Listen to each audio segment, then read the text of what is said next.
Bienvenue sur la chaîne Happy Mining. On se retrouve aujourd'hui pour le fameux test qu'on avait prévu depuis un moment sur l'OS MinerStat. Donc MinerStat, c'est un OS basé sur Linux qui fonctionne de manière très similaire à HiveOS. Et donc c'est un OS vraiment très intéressant. Donc n'hésitez pas à rester sur la vidéo. On va parcourir l'ensemble des fonctionnalités de MinerStat. Alors vous connaissez peut-être déjà MinerStat pour les statistiques, pour calculer la rentabilité de vos rigs. Donc il y a déjà un espace calculator et coin qui vous permet d'avoir la petite calculette comme dans What2Mine pour avoir l'estimation des rentabilités de vos rigs. Mais c'est aussi un OS, MinerStat. Alors on va se concentrer principalement sur le test. Et si vous avez besoin si vous voulez le tester, l'installer, si vous connaissez déjà HiveOS et vous savez comment installer HiveOS, c'est la même façon, c'est la même logique que pour HiveOS. Donc je vous mettrai en description la page d'installation d'HiveOS. Ils ont fait une vidéo pour l'installation, donc je ne vais pas la refaire. Mais en gros le principe c'est vous devez flasher sur votre clé USB ou votre SSD le fichier ISO que vous allez télécharger. Et pour le flasher, vous allez utiliser, comme pour HiveOS, par exemple, le logiciel Balena Etcher, donc qui est indiqué en lien ici. Et comme pour HiveOS, vous avez un petit fichier config.js où vous allez être amené à copier-coller votre clé d'identification pour que votre rig soit reconnu lors du démarrage. Voilà. Vraiment, tout simplement. MinerStat, du coup, c'est un OS qui gère à la fois les cartes Nvidia et les cartes AMD. Donc, il gère vraiment la majorité des modèles existants.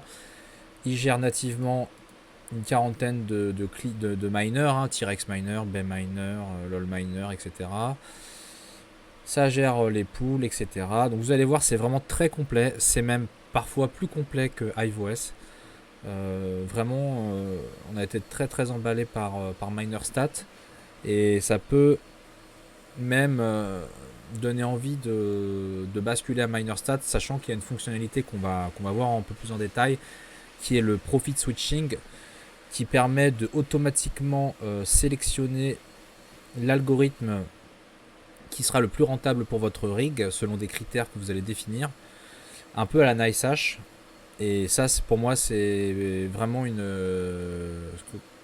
killer feature, comme on dit, un game changer dans la façon de miner, puisqu'on va le voir tout à l'heure en abordant cette partie. Je pense que le minage GPU va un petit peu... La façon de miner avec le GPU, maintenant qu'il y a le merge Ethereum qui arrive, ça va évoluer, ça va revenir peut-être à l'avant Ethereum, où on ne faisait pas que miner à 90% du temps que de l'Ether. On va être un peu plus à varier, à changer de stratégie selon les semaines, les mois. Et donc des fonctionnalités comme du profit switching à la NiceHash, ça peut être très intéressant. Voilà. Voilà, donc vraiment très complet. Donc on va rentrer dans le vif du sujet. On verra à la fin la partie pricing, le coût de... Alors MinerStat, il y a une version gratuite comme dans HiveOS, mais vous n'aurez pas toutes les fonctionnalités. Voilà, donc quand vous avez créé votre compte et que vous avez connecté votre worker pour la première fois, vous avez une page de dashboard où vous avez des infos du marché au niveau des cours des cryptos. Sur la partie mining, vous allez avoir vos workers, donc ils appellent ça aussi des workers comme dans HiveOS. Donc là j'ai un rig qui mine de l'Ethereum, qui consomme 208 watts et qui a un hash rate de 250 mégahash par seconde. Donc là on est sur un rig de 8 1660 super pour tester. Il va vous indiquer le coût de l'électrique à la journée, combien ça vous rapporte d'Ether et en euros, etc. à la journée, par semaine, par mois. Voilà. Donc là je viens de le lancer il n'y a pas si longtemps que ça, donc peut-être que les statistiques vont se mettre à jour au fur et à mesure. Voilà, donc il y a des petits tableaux qui peuvent être intéressants. Le top des... Par algorithme, quels sont les cryptos qui sont plus intéressantes à miner. Bon voilà, il y a des petits tableaux comme ça. Alors, Ensuite, la première chose à faire pour pouvoir miner, ça va ressembler à iOS. Il faut rajouter ses wallets, hein, ses wallets crypto pour recevoir la récompense. Et comme dans iOS, il va falloir définir une sorte de feuille de route, une flight sheet en iOS. Eux, ils appellent ça un template. Donc on va déjà aller dans Address Editor. Et là, dans Address Editor, c'est là que vous allez configurer vos wallets. Donc voilà, vous pouvez les rajouter. Wallet par exemple, je sais pas, Flux 2, vous voulez l'appeler parce que j'ai déjà configuré un Flux. Et là, vous allez mettre votre adresse. Et vous allez l'ajouter tout simplement. Donc là, on a déjà rajouté, pour l'exemple, un ensemble de wallets. Raven, Flux, ETH, ETC, Erg, avec les adresses. Donc ça, c'est à faire dès le début pour pouvoir ensuite configurer ces wallets sur les templates, sur les flight sheets en iOS. Ensuite, vous pouvez définir vos adresses vers les pools. Donc c'est pareil. Donc on définit, voilà, ma pool pour l'ergo, c'est cette URL là sur Croxpool, la pool sur l'ETC là sur Croxpool. Donc comme je disais dans une présente vidéo sur la présentation des pools de minage, ce qui est bien avec Ruxpool, pool française, on en parle un petit peu dans la chaîne, il gère vraiment beaucoup de cryptos différentes. Donc vous n'avez pas trop à vous prendre la tête. Sur leur site, il y a les adresses, les URL de chaque crypto. Donc voilà, donc on a mis un petit panel de crypto un peu mainstream, on va dire, Ergo, Flux et Raven. Maintenant vous commencez à les connaître. Une fois que vous avez mis vos petites adresses, vous allez pouvoir aller dans Config Template. Et là, vous allez créer, c'est comme des flight sheets, comme des feuilles de route dans iOS, vous allez créer un template. Donc par exemple, un template, je l'ai appelé Ergo Template. Donc là, je vais l'éditer pour vous le montrer. Vous lui donnez un petit nom à votre template, ça sera le template de base pour tous vos rigs, votre feuille de route pour tous vos rigs. Vous allez déterminer, comme dans iOS, le coin qui vous intéresse à miner, donc l'erg avec l'algorithme Autolycos 2. La pool, comme dans iOS, là c'est assez pratique, il va vous lister les pools, les URL qu'on vient de voir, qu'on a définies. Donc là, j'ai sélectionné ma pool Ergo. Et le wallet, pareil, va vous afficher la liste des wallets. Alors vous pouvez à la volée rajouter aussi un nouveau wallet. Voilà. Vous pouvez, en plus de ça, sur ce template, vous pouvez définir ce qu'ils appellent un clock tune profile. Clock tune, c'est l'overclocking, un réglage prédéfini d'overclocking. Si vous laissez à don't change, ça veut juste dire que vous ne voulez pas modifier l'overclocking sur le worker sur lequel vous allez appliquer ce template Ergo. Donc le worker, s'il se met à, vous lui dites, voilà, je veux miner, tu vas basculer sur ce template Ergo, ça ne va pas changer le profil d'overclocking, le clock tune actuel. Sinon, vous pouvez aller sélectionner des profils d'overclocking que vous allez définir dans un instant avec moi. Voilà, donc ça c'est les templates. Donc vous créez votre liste de templates, c'est comme des feuilles de route. Donc de toute manière, il va falloir vous apprendre à vous constituer un petit un petit panel de templates de crypto à miner, parce que le merge Ethereum arrive à grands pas. Mi-fin septembre, octobre, on verra s'il n'y a pas de décalage encore, mais bon, ça va arriver. Donc moi je vous conseille de vous constituer un petit panel de feuilles de route dans iOS, ou de template là dans MinerStats, pour pouvoir switcher rapidement sans avoir à vous embêter à créer une feuille de route, à chercher quel wallet où créer un wallet, etc. Mais ça, on y reviendra, on fera une vidéo un peu plus débutant à la rentrée en septembre pour présenter comment gérer vos flight sheets, comment faire en sorte de pouvoir être réactif et pouvoir miner différentes cryptos, parce que c'est vrai qu'il y a des gens ils minent que de l'Ethereum, ils n'ont jamais changé, ils savent plus trop comment changer leur feuille de route, etc. Donc on refera un petit tuto là-dessus à la rentrée de septembre. Voilà, donc là on a vu les templates, donc les feuilles de route. Ensuite il y a ce qu'ils appellent clock tune. Donc c'est l'overclocking. Donc là vous pouvez créer des profils d'overclocking. Nous on les a. Alors vous pouvez leur donner le nommage que vous voulez. Nous on est parti du principe, on va créer un profil d'overclocking par rig, parce que chaque rig est unique et différent. Et donc on a créé, voilà, pour notre worker 1, on a créé un profil Ethereum Flux Ravencoin. Donc par exemple sur l'Ethereum, si je l'édite, on a donc ça, alors où c'est un petit peu différent avec iOS, c'est par exemple pour le core clock, il y a deux zones core clock. Il y a un core clock où là on met un différentiel par rapport à la valeur d'usine, plus ou moins X MHz. Sinon, si vous voulez mettre une valeur fixe, c'est le locket core clock. Dans iOS, c'est la petite différence, c'est qu'il n'y a qu'un seul champ pour remplir ça, et iOS est assez intelligent pour comprendre si on se met en lock core clock ou si on se met dans un mode différentiel plus ou moins. C'est le même principe pour la memory clock. Là, dans MinerStat, vous avez deux zones. Soit vous mettez une valeur fixe pour la mémoire, soit vous mettez un différentiel. En général, sur la mémoire, on met souvent un différentiel. Plus 1000, plus 2000. Parfois un négatif. Voilà. On peut appliquer un délai comme dans iOS en secondes avant d'appliquer l'overclocking. Et il y a les fameux réglages des fans. Donc on peut régler de manière auto ou de manière fixe. Alors là, dans la partie auto, c'est intégré directement dans le réglage overclocking. Vous pouvez mettre un minimum, un maximum et une température cible. Donc c'est un peu différent d'iOS, c'est directement intégré dedans. Je trouve ça très pratique. Voilà. Et donc comme dans iOS, hein, si vous mettez des... alors je crois que c'est séparé par des virgules. Si vous voulez mettre une valeur par GPU différente, voilà, vous les séparez par des virgules. Ouais. Donc là GPU 1, si je commence à taper une autre valeur, je suis sur le GPU 2, une autre valeur GPU 3. Voilà. Donc vous pouvez faire comme dans iOS, soit mettre une seule valeur, c'est appliqué à tous les GPU, soit... Vous pouvez aussi vous inspirer de leur base de données. Donc ils ont une base de données avec des profils d'overclocking par modèle de carte graphique. Même si j'ai l'impression que la limite de cette liste-là, c'est qu'on ne sait pas pour quel algorithme c'est défini. Alors que dans iOS, on peut sélectionner l'algorithme et le modèle du GPU pour avoir un réglage plus fin. Que là, ce réglage-là, ça ressemble à un réglage un peu près Ether, mais ça va pas bien marcher sur d'autres cryptos. Voilà, donc ça, c'est la petite limite de la chose.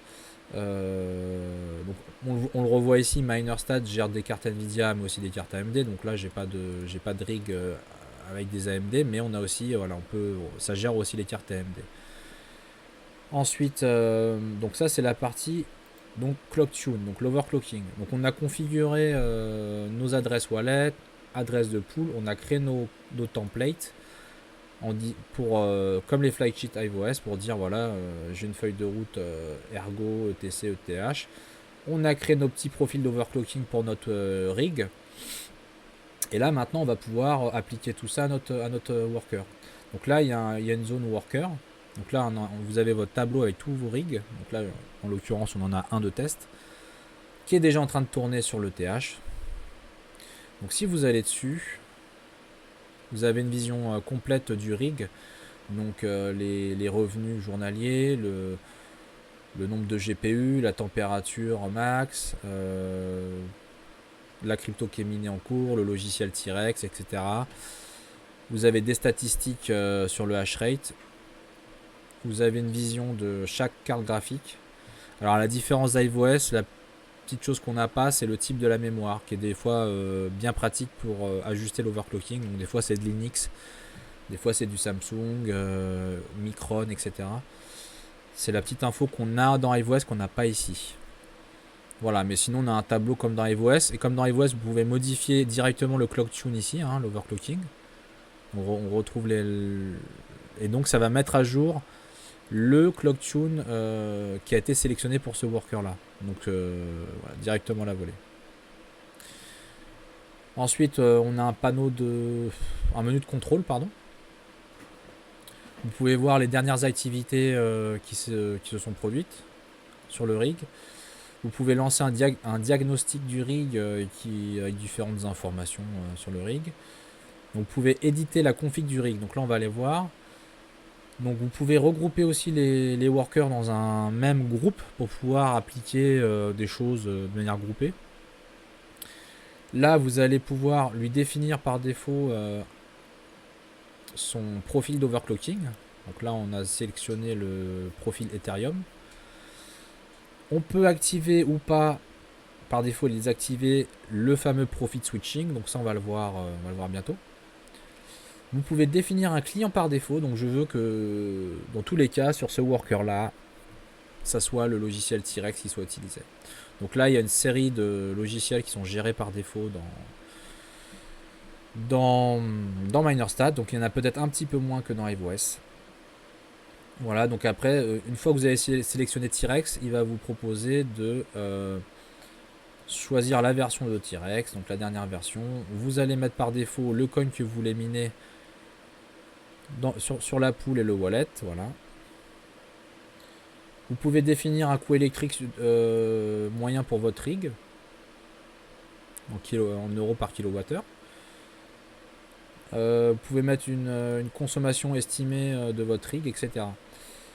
Vous pouvez définir une valeur que vous considérez qui est trop chaude pour votre, qui est chaude pour votre rig et très chaude.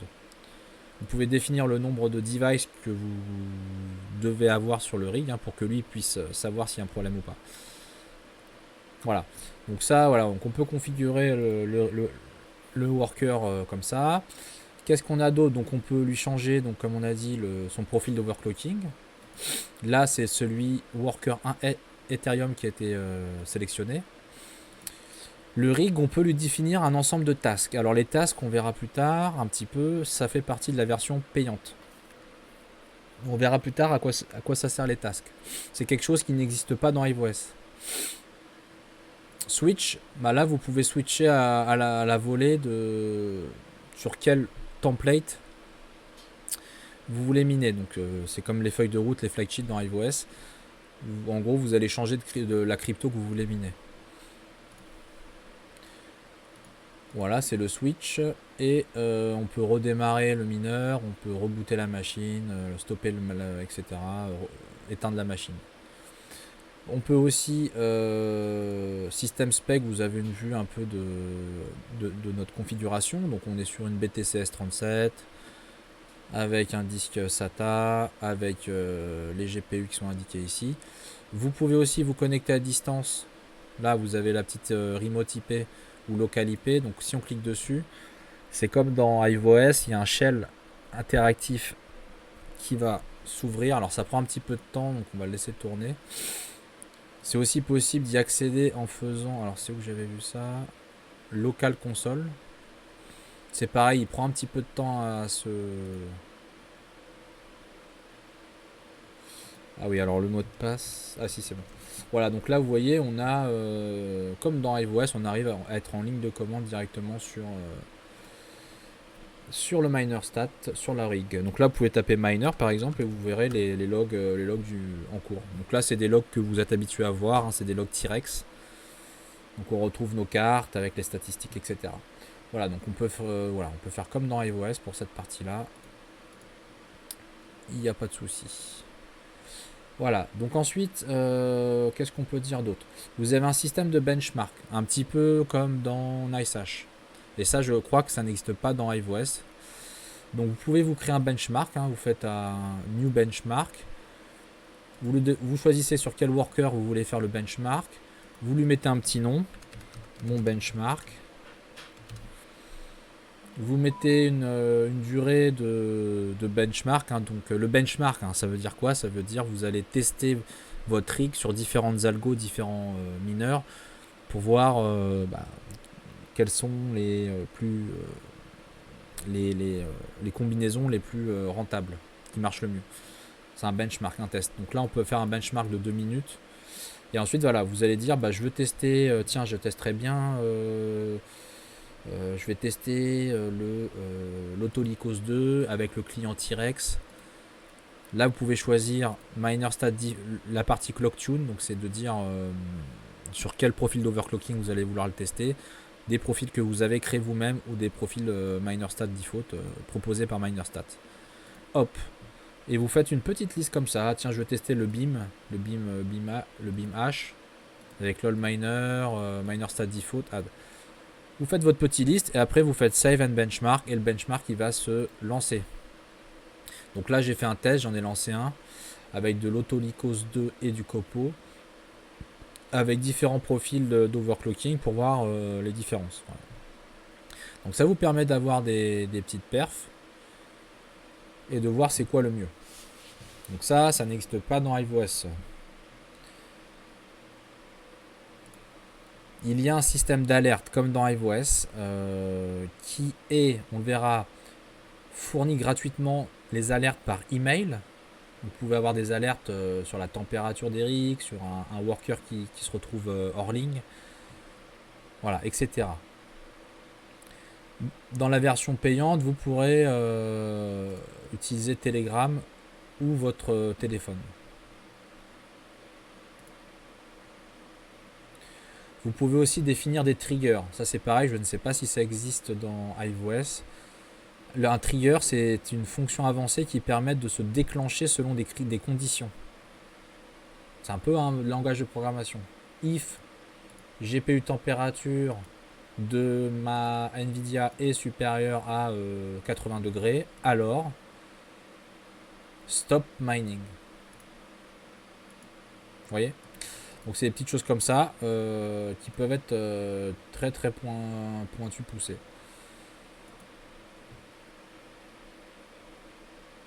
Voilà, donc on va passer. Alors on a un tableau de statistiques aussi, hein, comme dans HiveOS. Il y a des statistiques globales, des statistiques par worker, par groupe de workers. Vous pouvez voir les derniers les logs des dernières 24 heures sur chaque worker. On a l'onglet de diagnostic hein, qui est visible aussi. Voilà. Donc là on a parcouru pas mal de choses. Et donc on va passer à ce qui est hyper intéressant, c'est la fonctionnalité de Profit Switch. Donc le Profit Switch consiste à définir une liste de cryptos qui vous intéressent et sur lequel vous voulez que votre rig automatiquement switch sur celle qui sera la plus rentable pour votre rig. Et donc ça va être recalculé en continu. Et s'il y a un crypto qui devient plus rentable qu'une autre, votre rig va switcher. Exemple, dernièrement on a eu l'ETH qui est souvent en tête de liste, et on a l'ETC du coup qui a pumpé. Le prix de l'ETC a pumpé. Du coup la rentabilité sur l'ETC est passée au-dessus de l'ETH. Alors ça n'a peut-être pas duré longtemps, mais ça a duré peut-être quelques jours. Si vous aviez activé cette fonction de profit switching, votre rig aurait switché sur l'ETC à ce moment-là et aurait miné pendant 2-3 jours sur l'ETC. Puis, une fois que l'ETH est revenu devant, il aurait re-switché sur l'ETH.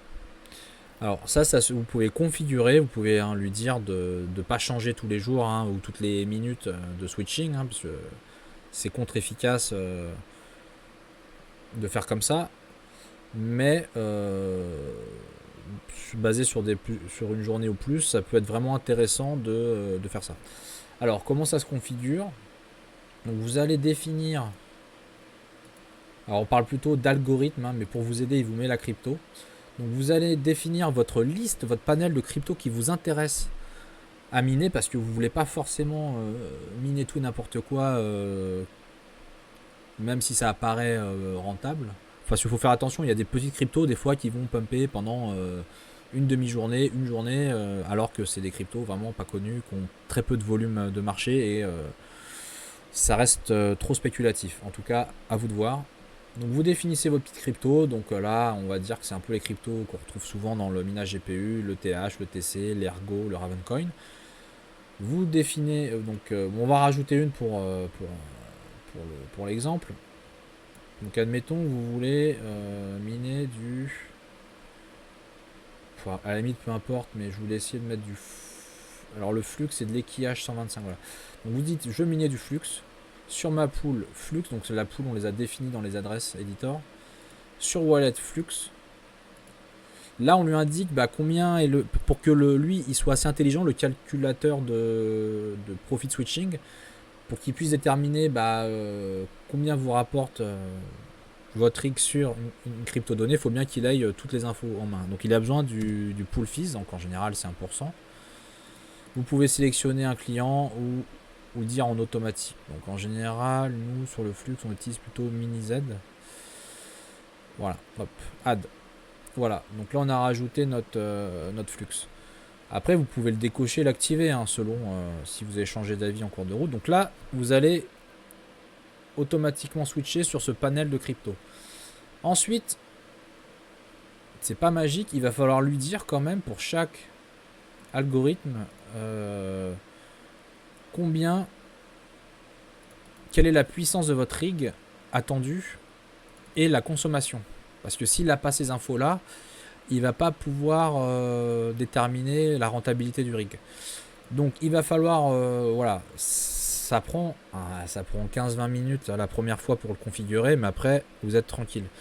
Donc voilà, sur l'Autolycos 2, on a estimé que les cartes tournaient à peu près à 60 MHz sur l'Ergo.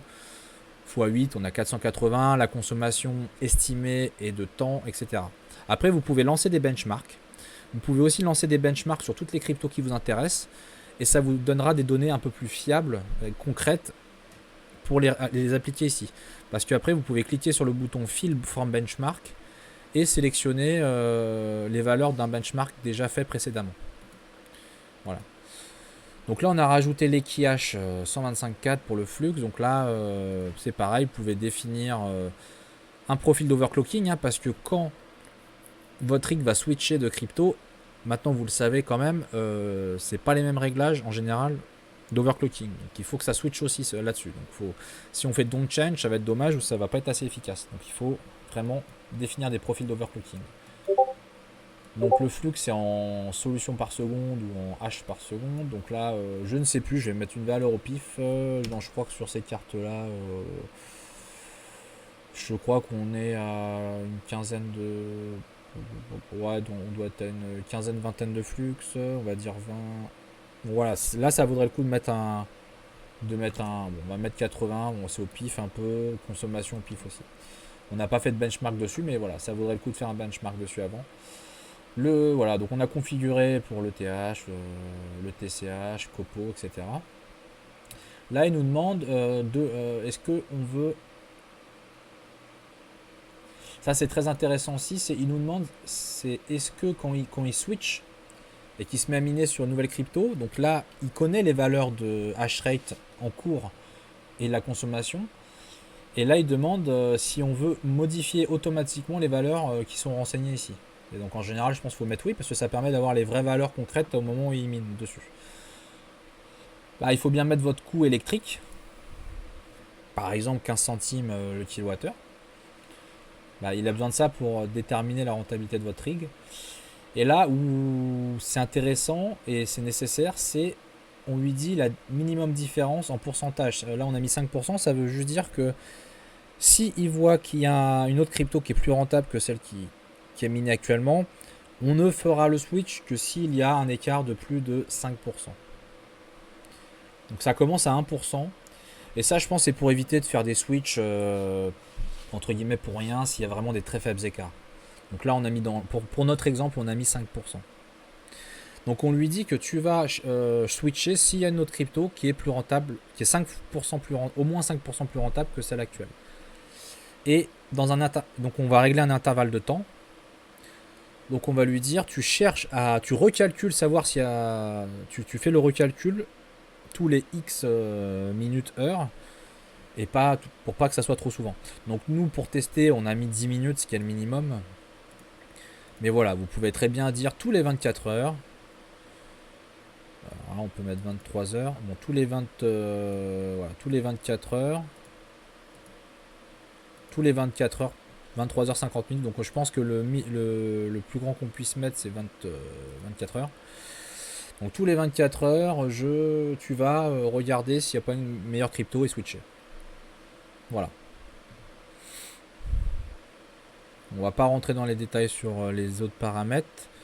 Mais ça, c'est vraiment puissant. On peut imaginer même d'autres paramètres. On peut très bien... Peut-être qu'ils le sortiront un jour, mais cette notion de profit switching est vraiment intéressante. Vous pouvez aussi... on pourrait imaginer d'autres paramètres comme l'été, l'hiver, mettre un poids en plus sur je sais que sur l'ergo ça chauffe pas trop, du coup lui donner une petite préférence si on est l'été. Sur Ravencoin, ça chauffe un peu, donc lui donner une préférence sur l'hiver, etc. Je pense qu'il y a pas mal de choses qu'on pourrait rajouter en paramètres. Mais bon, en tout cas, ça c'est vraiment intéressant. Donc du coup, une fois que vous avez défini le profit switching sur votre worker 0, d'ailleurs vous avez un tutoriel qui est fourni vidéo sur le profit switching. Voilà, donc après si vous retournez sur votre worker, dans la configuration du worker, edit config, on a activé le profit switching, par défaut c'est pas actif. Vous pouvez aussi l'activer ici dans switch, vous pouvez cocher profit switch. Voilà. Et donc là, on l'a réglé toutes les 10 minutes. Donc là on voit en haut qu'il y a marqué profit switch in 1 minute.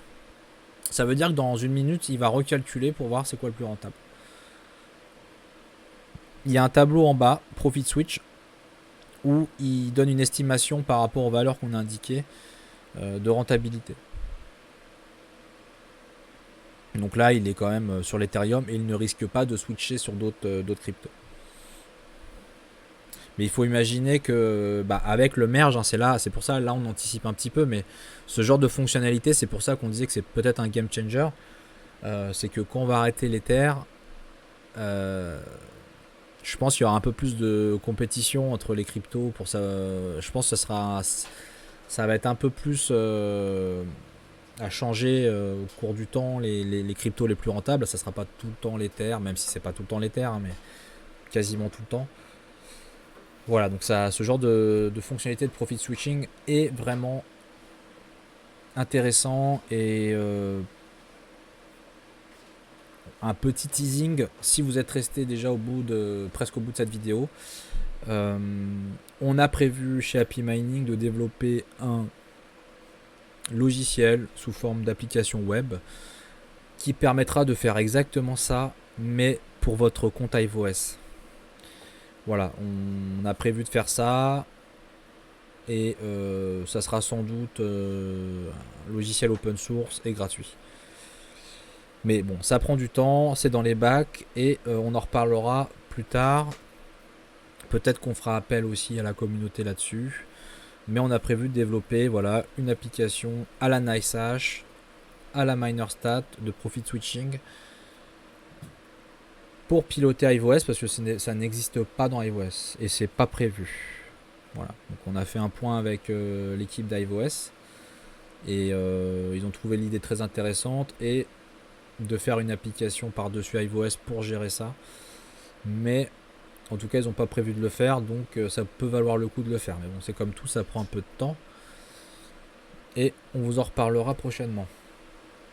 Voilà, donc après, il y a des fonctionnalités avancées qui ne sont pas fournies gratuitement. Comme ce qu'ils appellent le Control Room. Salle de contrôle, avec une vue différente sur vos rigs. Je pense que c'est plus orienté quand vous avez une ferme de minage. Vous avez les tasks, c'est pareil. Vous pouvez définir des tâches. Donc, par exemple, c'est plutôt quand vous travaillez dans une ferme ou avec une équipe pour faire des tâches techniques d'entretien sur tel rig, sur tel GPU. Donc vous pouvez créer des tâches pour définir des tâches. Donc ça c'est moins intéressant pour vous. Voilà. Donc on va regarder maintenant le coût, le pricing. Donc c'est gratuit. C'est gratuit. Alors il y a une version gratuite, donc c'est 0 € avec un worker, mais bon, avec vous avez des limites. Et c'est à partir de 1,80 € par mois par rig. Voilà. Donc ce qu'il faut voir, donc après c'est dégressif, c'est-à-dire que vous avez 10% discount, 15 et 20% sur une année. Sur une année, ça revient à 1,50 par rig, 1,50 € par rig.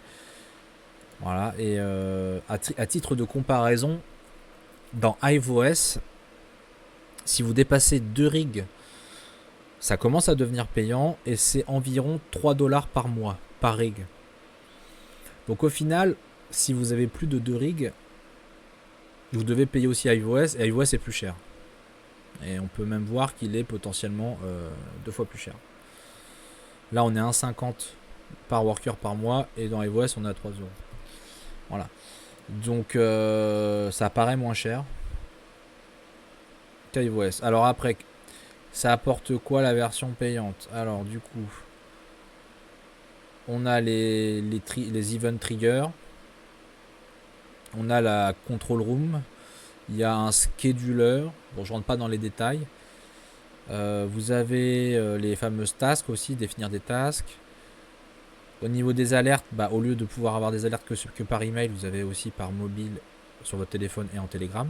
Alors le mobile actuellement il a été désactivé, ils vont peut-être le remettre, mais en tout cas vous avez les alertes Telegram. Voilà. Et il y a un Miner Stat for Windows, alors ça on n'a pas regardé ce que c'est. C'est peut-être une version Windows. Voilà. Alors pour finir, il y a aussi une application. Du coup, comme iOS, vous pouvez télécharger l'application mobile MinerStat et vous allez retrouver à peu près exactement les mêmes informations, les mêmes écrans que sur la version web de votre navigateur. Et vous allez pouvoir piloter vos rigs exactement pareil depuis votre téléphone, comme dans iOS. Voilà, donc c'est pour ça, si vous êtes resté au bout, vous avez regardé un petit peu, vous voyez bien que c'est quand même vraiment perfectionné comme OS, aussi complet, voire plus que iOS. Et ça a l'air d'être très stable. Les hash rates ont l'air d'être bons, aussi bons qu'iOS. Donc vraiment, on vous recommande d'utiliser MinerStat comme alternative à iOS. On les met à peu près au même niveau. Après, ça va vraiment dépendre de l'interface que vous préférez, sur laquelle vous êtes la plus à l'aise. Il y a la fonctionnalité de profit switching qui est vraiment intéressante et qui n'existe pas dans iOS. Alors peut-être qu'on va arriver à le proposer d'ici la fin de l'année sous forme d'une application, comme on vous a dit. Mais en tout cas, si vous êtes vraiment intéressé par du profit switching et vous voulez pas utiliser NiceHash qui transforme tout en Bitcoin, c'est un peu c'est pas forcément bien géré. Vous avez le profit switch nativement dans MinerStat. Donc ça, pour moi, c'est vraiment la force, en plus de que ça soit un OS très complet. Voilà. N'hésitez pas à faire des remarques sur MinerStat en commentaire, à nous dire ce que vous en pensez. Peut-être vous n'êtes pas aussi emballé que nous, peut-être vous découvrez et vous trouvez ça vraiment intéressant. Voilà. Donc, on vous dit à bientôt pour des prochaines vidéos sur la chaîne Happy Mining et bon minage à tous.